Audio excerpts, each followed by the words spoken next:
Hey, everybody. Welcome to another project showcase from Well FM. It is a series that dives deep into projects that not only provide an amazing experience for the user base and collectors, but also are revolutionizing the NFT technology space from their perspective industries. I'm your host, Decryptolorian, and today we have a very special guest. I'm really excited about this because as a kid, I grew up watching the Smurfs. Arthur from the Smurf Society. Welcome, Arthur. I'm very excited to have you here. How are you? Hi man, super good to be here. Pretty busy, pretty fun, exciting times. Well, yeah, I'm excited because I've been seeing the Smurf Society around. I know you were at NFT Paris and some other places, and honestly, so the year the cartoon came out, I was born that year, just about a month after. So I'm aging myself a bit, but this is kind of like a special treat for me.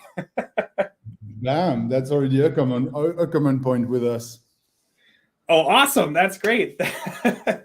So before we get into this, please, if you wouldn't mind, we got a bunch of people watching. We have people on Discord, we have people on Twitter and Twitch and YouTube.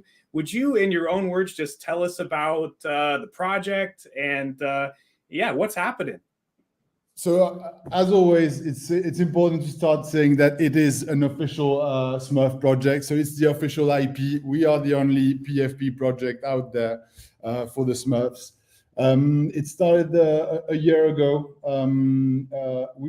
Part of the team is based in Brussels, and the IP that holds the Smurfs is in nearby Brussels as well, in Belgium.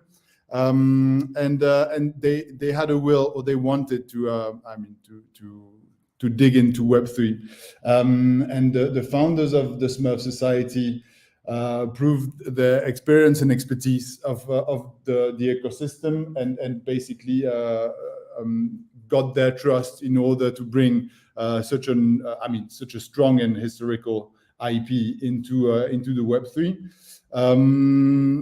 And we took some times to find a good way to onboard, rather than just copy pasting some drawings.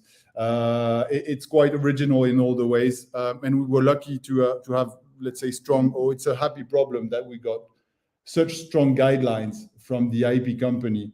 And we saw it as an opportunity to work hand in hand with them and creating an original Smurf story in the Web3, creating a new Smurf, Hacker Smurf, who will be sold in a couple of days now, and created a way for the community to be engaged with us, and to be engaged together, basically.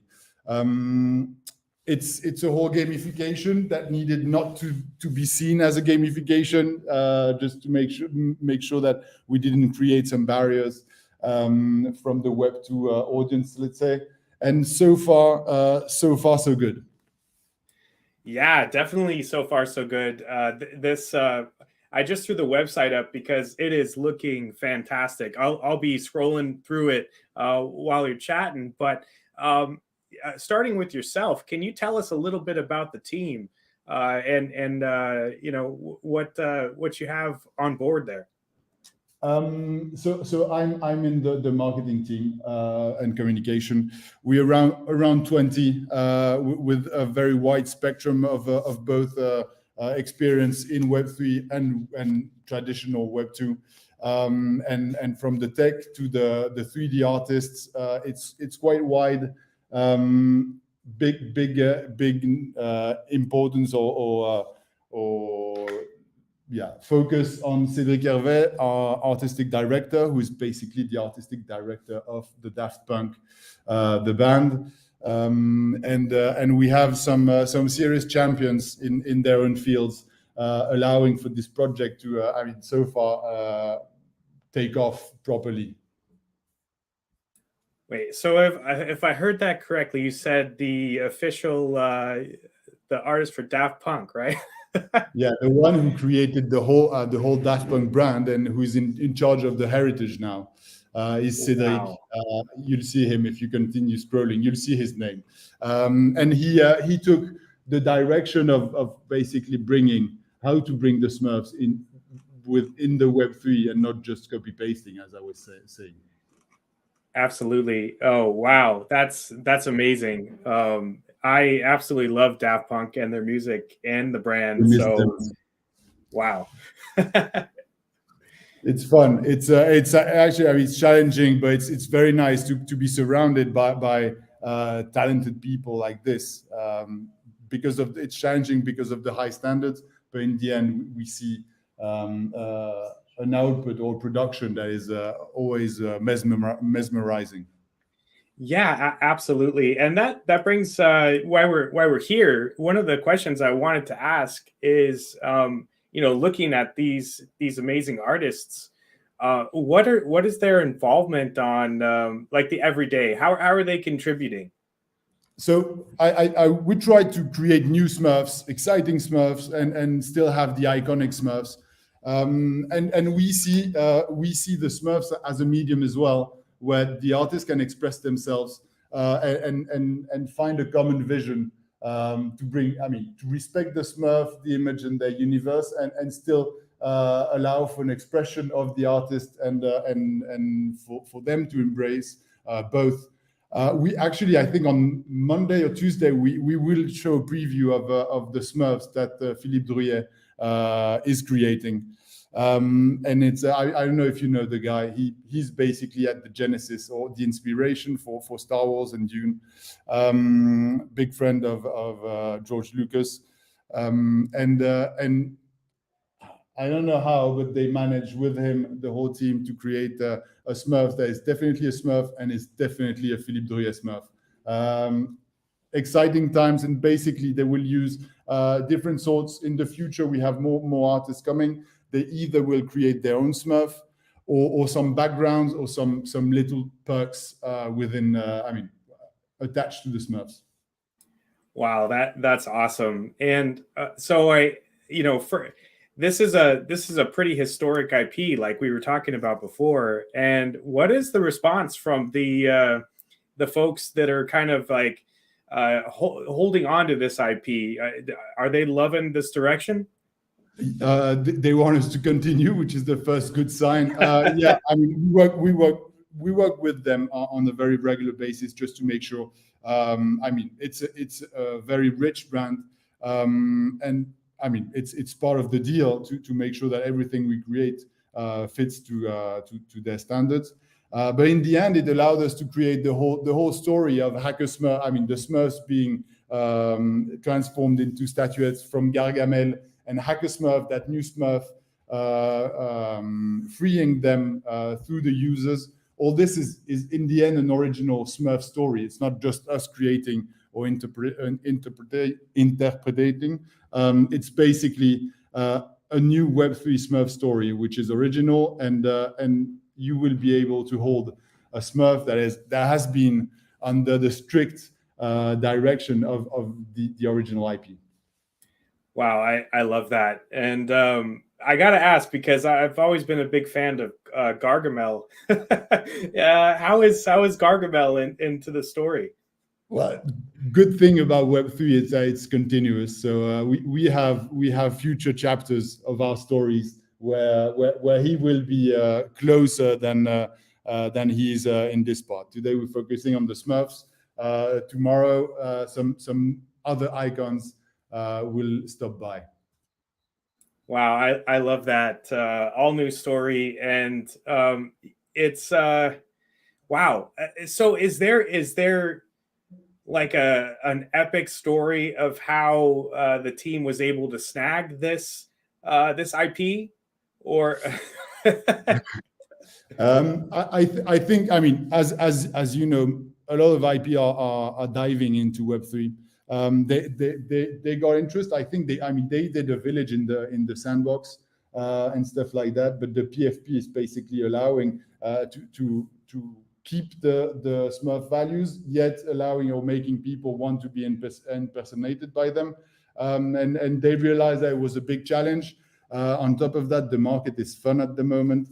So they, I think the founders, which got into the ecosystem more than 10 years ago, created some reassurance that they could basically bring the Smurfs into Web3, and the fact that it the neighbors to us basically allowed to rather than pitch once, to do a lot of back and forth, to really understand their vision or what they wanted and what we could intend to do. Yeah, absolutely. I'm a big fan of what's been going on in the sandbox. I actually have a Smurf. Really?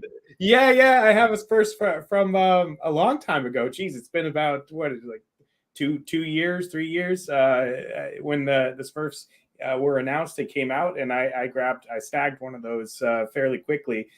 So so I'm pretty excited about what's going on there. But how has the partnership been with the sandbox? And I know that I read that there's some other partners too. What can you tell us about that?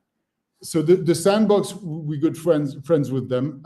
We did a very short or brief, let's say, collaboration where some holders could get a loot box into our games. We have basically a massive treasure hunt going with them, which will be token gated by gated from our PFP users, with some back and forth into their metaverse, and I think it's prize wise, it's going to be the biggest treasure hunt either, on Web 2, on Web 3, but Web 2 and in IRL as well.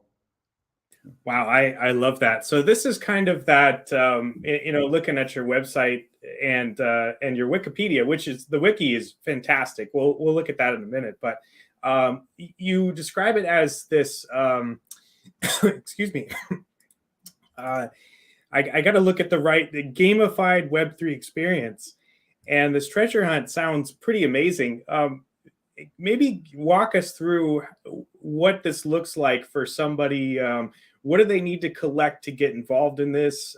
What can they expect? All that jazz. Sure.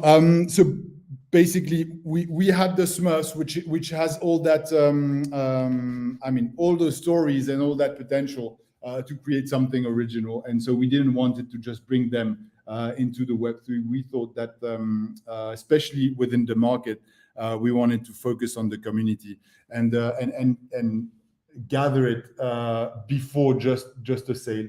And so creating that that story, as I said, of the statuette turning into the Smurfs turning into statuettes, and you having to mix ingredients, getting potions in order to free them and receive a crystal. Crystal being basically a discounted allow list. Creating that story and that app, that game, it allowed us to create, to have a community, to be able to listen to them and build with them, or with their feedbacks at least, the future of the PFPs and how to distribute, how to sell, how to diffuse, and how to find relevant collabs. This part of the game basically is now closed. It's not closed; it's done, as all the crystals have been found. Happy as it got it closed, or it got successful way before we thought, with an immense amount of transactions and users. And now all the crystals, which is the allow list, some of them are on the secondary. Even there's only very little of the users putting them on sales. And this is now how we do the transition towards the sales, which will happen in different batches within the months. And you will be able. We have an auction, so public sale, allowing to have a market price and not imposing a price.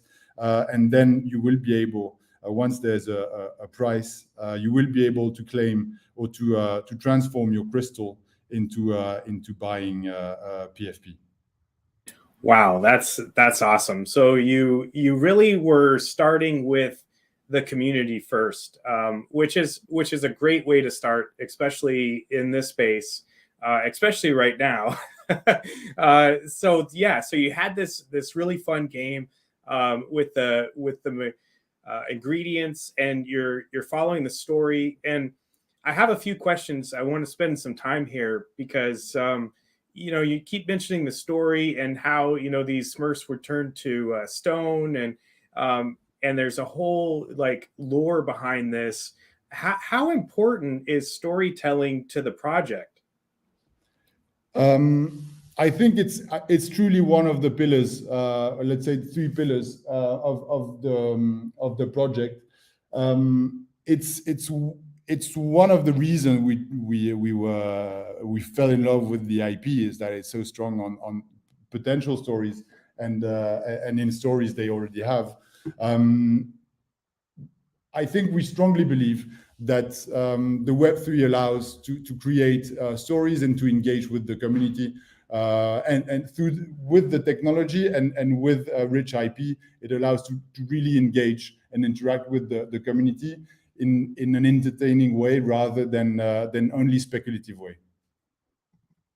Yeah, that makes total sense, and that's kind of the allure of Web3, right? Because it's different than Web 2. Web 2, maybe there's just a website. Maybe there's I don't know, maybe a movie or whatever. But this is more interactive. It's more interactive with the experience and the community and the engagement and everything. And that's kind of what makes it special. So kudos to the team for trying to do that instead of go back to our natural Web 2 tendencies. Well, thank you. I think it's interesting to be able, to give some substance to what people will own, and I think this is where we find it very relevant. Is that it's telling stories, but it's giving substance to something owned by the community. Yeah, absolutely. And as this ticker scrolling by, I mean, you have a lot of the culture in here, right? You have the HODL, you have the DYOR, the Moon, the DGen, and really, how important is the current culture to the project? Well, first, it's the part of the transparency, and we believe it's the best way to gather a community. Basically, it's a pass on top of a PFP. It's a way to bring people together, and what we find interesting as well is that it's not only a 12.5K PFP. It's 250 different characters with different perks and different functionalities. So it allows to have, let's say, sub communities, gather them on specific subjects, and it's the peer-to-peer of storytelling, let's say. Yeah, absolutely. I find the sub community pretty fascinating. Being involved in the space for a couple, yeah, well, geez, it's been about 3 years now. I find it amazing how people can flock to a certain type of what they like, right? And then they find others that kind of like the same thing, and then it, like you said, it kind of forms the community around those types of things. So I think that's fascinating, and I love that you're starting to curate that. Well, yeah, it's really at the essence of it. I think it's interesting to be able to give the tools for people to engage with us, but within the community, so between themselves, and that's what we try from the beginning. We try to be very present in the Discord, and it's amazing how the community created some websites with the different formulas for potions in the game, and it's truly a builders community. And we try to listen, but it's most important is that they talk to each other, help out each other, and we try to change things in order to fit the community and understanding them. Yeah, absolutely. I wanted to ask a little bit about the because I noticed that you're on mainnet and you're also on Polygon. I'm a big fan of both. I want to say that I've been around since Polygon started their initiative into gaming and different projects on their blog or their L2. But what's the experience been like working with the two different chains, and also what assets are on which?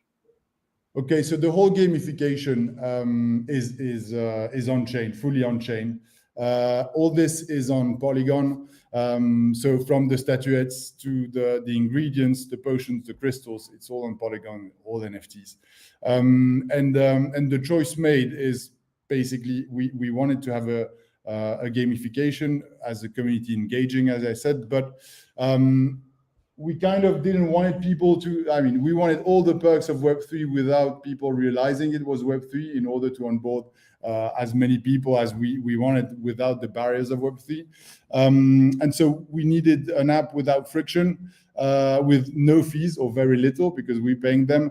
And so Polygon made absolute sense. And it's as if it was Web2 basically with all the perks of Web3.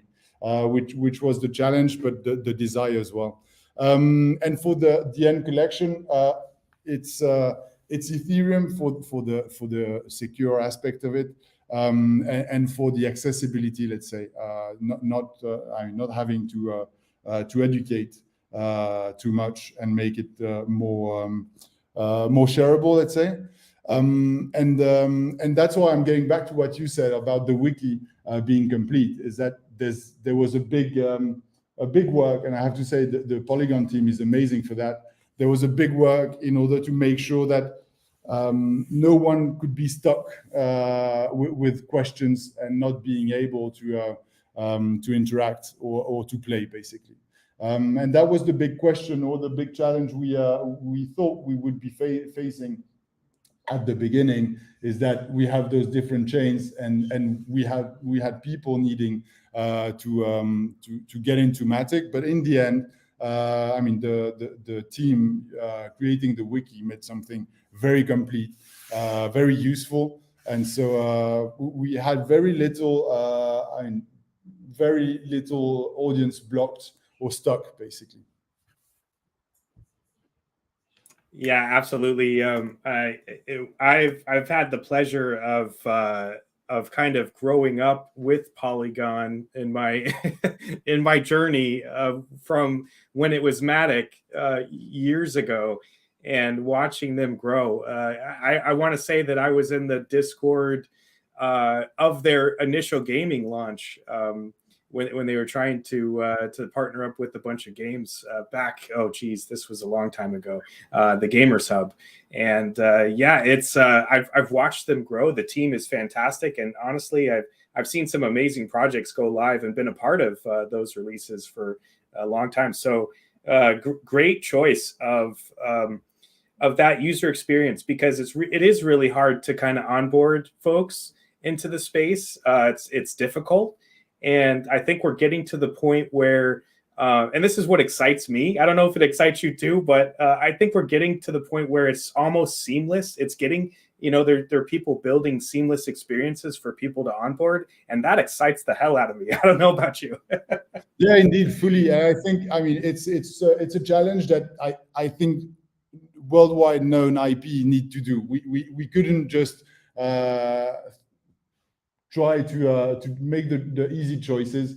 We thought that with the Smurfs, we had the IP that could convince people to jump into Polygon, and it's big work, but it's paying in the end. Yeah, absolutely. I definitely agree with you there. So tell me a little bit about NFT Paris, because I saw I think you built some, like a statue or something there, or how was your experience with the whole convention? Well, first of all, it was immense. I think it was more than 8,000 visitors per day for 2 days straight. We wanted to be present to meet the community and basically show the next what we call act or chapter, and showcase our will of doing some collabs with artists. And so what we did is we actually 3D print. We collected, if I want to be complete, we collected plastic bottles at the convention, which got grinded and recycled into 3D printable filament. And we 3D printed live 3 meters high Smurf, and it got showed. And on the second day, it got painted live at the show by a French artist called André, and then put into auction. I mean, it was nice to be able to show that we were serious, basically, and to gather all those people, by people being into the NFT sphere, but attracted by the Smurfs and seeing that it can be as well a medium for artists. Yeah, absolutely. That's amazing. I love that. I love the whole aspect of that, recycling and then building something and then auctioning it off. That's fantastic. And it seemed like there was a lot of energy there, and a lot of people excited about the project, and that's good for the space, really. How has it been? A little bit of tougher question, but how has it been building in this what we're calling a bear market? It's a lot of sleepless nights, wondering and worrying. However, I think first of all, we shouldn't only build in bear market. We should build all the time. I think the big bet, or the winning aspect of what we did, is focusing on the community, and providing value to them, rather than just publishing and diffusing massively. So that was the main point. And I think one of the keys of the support we get is that the transition is easy, from people in the Web 2 that might not know the Web 3, and for people in the Web 3 to adhere or to on board with us. That is awesome. I love that answer. Again, it really, you have to have a foundation. The foundation is really the key, and the community is the foundation, really. And I do see a lot of projects forget about that because one thing or another. I mean, we won't get into the downfall of a few projects, but no, I really do think the focus on the community is the best foundation you can have. And then, like you said, just keep building. Whether you're in a bear market or in a bull market, you have to keep building. You have to keep pushing, and that speaks a lot. That speaks volumes. Yeah, you have. I think you need to have strong pillars that you believe in, and that the ecosystem can believe in. And the IP is just an enabler for those to exist, or facilitator, rather than the pillar itself. Absolutely. And another question, because we're here on the wiki page, and folks, I'll put those of you watching, I'll put this into the chats for you to go check it out. But it shows that you work with Lens. I'm just curious, how was your experience with Lens? Because I think one of the things that we're really eyes open right now is decentralized social media, and I've been hearing some good things about Lens. How have you taken to it? Well, we think it's the future of social media, so it's a good thing. There's some different projects. However, Lens has the team to prove that they can make it. They can do it well, basically. And I think it was interesting to have something pure Web3, to gather people around a very pure Web2, let's say, brand.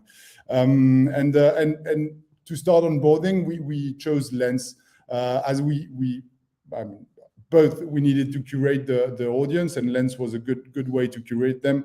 However, I think it's already also to take a radical stand to bring the Smurfs into Web3, is to basically work together with Lens and the Lens community to create something completely unique at the beginning and to show the will of the transition or the jump into Web3. Man, that's awesome. And yeah, that exactly right. If you're going to be in Web3, you have to be in Web3, right? Indeed, and also Lens is a project that we've been following for a long time and using before launching the Smurfs. We are users from day one, and it made complete sense basically to launch through. Because of their positioning and because of the technology convictions they have, let's say the whole ideology they support. So it's a real choice, or it's a real sharing of convictions. I love that. I love it. So I did want to ask, as we're pretty much through the halfway mark here, but I wanted to ask a little bit about what to expect next. What can users who are, I don't know, how do you bring? Okay, I got a couple questions here because I'm just thinking off the cuff because one of the things is I know the Smurfs fairly well, but kids today, who knows what they know, right? They've been watching YouTube and some other things, and they haven't really grown up with the stuff that we grew up with. How do you get the youth of today excited about this IP? And I'm looking back, and I didn't even know this before looking on your site. What was it? Where was it here? Let's go back to, what is it, 1968? Indeed, yeah. So Wow. yeah, it's a mature brand at least. Again, I think the important thing here is to be able to use the Smurfs in order to meet the value of the audience we want to touch, rather than to push just the Smurfs as an end product. And today we made the choice into the community engaging through quests and through gamifications. Tomorrow we'll still be into using entertainment and gamification. But again, it's meeting the values and have a correct understanding of the audience, rather than just push bluntly an IP. Yeah, absolutely. I think you're right there. And 1958, I didn't realize that because I know that the cartoon came out in 1981, right? Yeah, exactly. Yeah. So wow. I didn't realize 1958. That's crazy. Yeah, But first comics, and basically they got huge, and mostly in Asia. And the nice story is that it's only one of the three cartoons allowed in the communist China. So it's one of the only touch points that Asia and the Chinese people have with the European culture. Basically, one of the first entering of the culture. wow, that is great. And what a responsibility, and an exciting responsibility that the team has to make this IP come into a different space that's exciting and new. And we're all trying to figure it out. What a great thing to be a part of. I'm excited for you. Thank you, man. I mean, the adventure, the journey is only starting. So we have a lot of steps ahead of us. Again, I'm very grateful and thanks for the IP company to walk us through, and for them to be understanding that we know that they have strong guidelines, but they are open to understanding that new ecosystem. And so it's a big responsibility made with a strong match of teams. Man, that's awesome. So the new folk should expect some new things coming along to make kind of Smurfs be their something special for them. So I guess the kids of the world, and this is a great way to get them into something like this. You know that, and maybe they'll grow up with it like we did, you know, back in the 80s, and I guess back in the 50s and 60s. That's amazing. But so what's next? What can a potential Smurf Society member expect, and what do they need to do to get involved? So to do today is to go through the crystals market, so the allow list, then position into the sale in order to own a PFP. Once you have a PFP, it's basically again going through the pillars we have. One being the gamification, so being able to use your Smurfs and within games, and the achievements or rewards within the game will be given through different collaborations or partnerships we have. Some being experience, so basically things you can't buy, and will be related to your Smurfs character mostly. A lot of treasure hunting and quests. Some drops based on the partnerships and more generally the kind of Smurfs you have. And then finally, the last pillar, which is the artists, is basically having a Smurf that is a piece of art in the end, and not just something randomly generated. And I mean, this is the way or the vector we want to follow, and keep our community engaged through those. Wow, that's amazing. It does sound extremely exciting. It's more than I wouldn't even call this a PFP project. I would say it's more than that. I would say it's like a man. I don't know. It's something new. It's something new. But I don't know. What's your thoughts on that? Well, first of all, thank you. We'll have to repeat that we're not giving you any money to say all those kind of things. It's I mean, it's we're trying to innovate. First of all, through an obligation, having a strong yet old or traditional IP, and hopefully the community follows. We wish we can be more than a PFP or provide more than what today's PFP are providing. Yeah, I love that. Yeah, so let's see. So give us the exact dates when we should get our crystals ready. So the dates for the sale. So we have a first. So Hacker Smurf, the hero, which is not a crystal because he's the one who freed the Smurf. There will be a very short and small auction held on the 28th of March, with the 25 Hacker Smurfs that are available.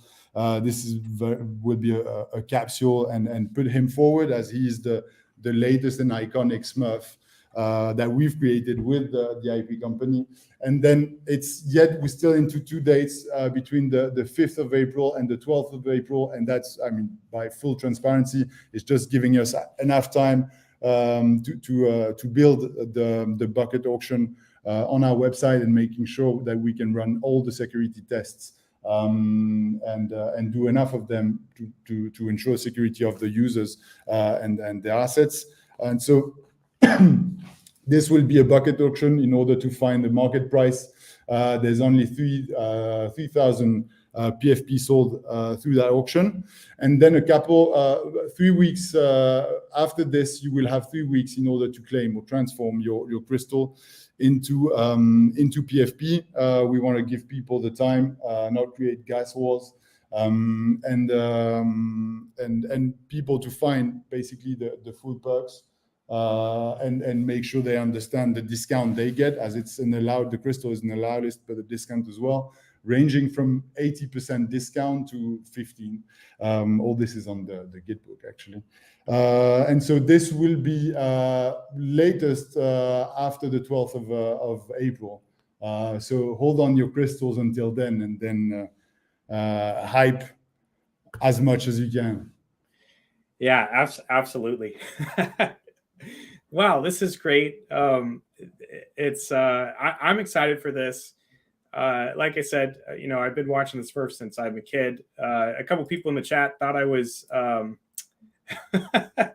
thought I was born in 1958. No, folks, 81, 81. So I was talking about the cartoon, not the not the other date. But yeah, so this is exciting, and I know that people in the chat are excited about everything. I'm looking for questions. I'm seeing if they have any questions for the team here. But any alpha that you could give. I know that's a tough question, but what kind of alpha can you give our community? I think Hacker Smurf is going to be pretty special. First sale. Some alpha is we disclosing this next week. We doing something again that hasn't been done yet with the bucket auction, which is something we call Fusion. And it's basically, there will be 3 different NFTs that you receive on top of your PFP when you participate or when you have a winning bid in the bucket auction. So it will be an extra drop, and you can burn it, and it will change your PFP, create a specific add-on on your PFP, creating an extra rarity trait. Oh wow, I love that, and that's kind of I want to say that's kind of the innovation you were talking about, where you get your PFP, you want to add stuff to it. I love that kind of stuff. How is real quick question? Then I'll get to some of the questions from the audience here. But how has it been, working with the tech and trying to design those things? Do you all kind of sit in a room and say, "Hey, this would be kind of cool. Let's develop it," or how does that work? Well, shoot out to the tech team, because they understand. I mean, they at least listen to us, and are quite realistic on the possibilities and the impossibilities. But big shoot out to them, because they keep open, and they accept and embrace new innovative specs. It's I think it's, I mean, the courage they have is the biggest within all the teams, especially knowing that, I mean, you have it's a day-to-day problem handling on top of having to build. But it's I mean, we're super lucky to have them and have so much experience and genius within the team that is allowed to understand and to suggest if the ideas are too let's say too crazy or too impossible. They challenge it in order to find compromise rather than just saying no, as most of the techs do. Yeah, absolutely, and that's real the fun of this this Web3 experience, is trying to come up with something in the imagination. I mean, back a few years ago, it was unheard of to do anything with manipulation of the NFT. But this is that kind of outside the box type thinking, where you have something to add to the experience, the NFT, and you burn the original and create a new one in a low fee manner, which kind of makes it fun, and then you could keep adding to the NFT. And I think that those type of experiences are fantastic. Thank you. I think it's celebrating the journey and creating an experience out of it, on top of just having a speculative aspect of it. Absolutely. So some questions from the audience. So we have from Mongoose, who is one of our moderators on the Well team. He says that he sees the crystals are specific to types of Smurfs, but are the statuettes also specific to Smurfs? Is there any difference between the statuettes batch 1 versus or V2? So batch 1 is the original, it's the Genesis, and it's capped. So it's not, it doesn't specify the character. I mean, hold on to them, but they're not part of the collection we are releasing. Gotcha. Okay.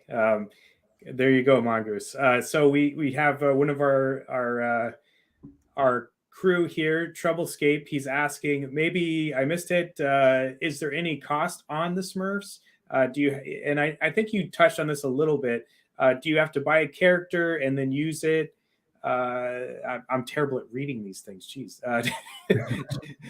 Okay, so any thoughts on the cost of the Smurfs? Do you buy a character and then use that one only, or if you have to have more than one, is it a different game? Well, you can have one. We're still in the definition of it, but it's not going to be characters are not going to be restrictive. There's just be able to amplify on different perks or different specific traits. So you don't need to buy more. You should, but you don't need to. And it will allow to have different kind of troops more than different levels. Gotcha. Okay, so a little bit different experience by having more. Yeah, and we want people to be able to identify as well with hobbies, activities, passions, or beliefs with the Smurfs.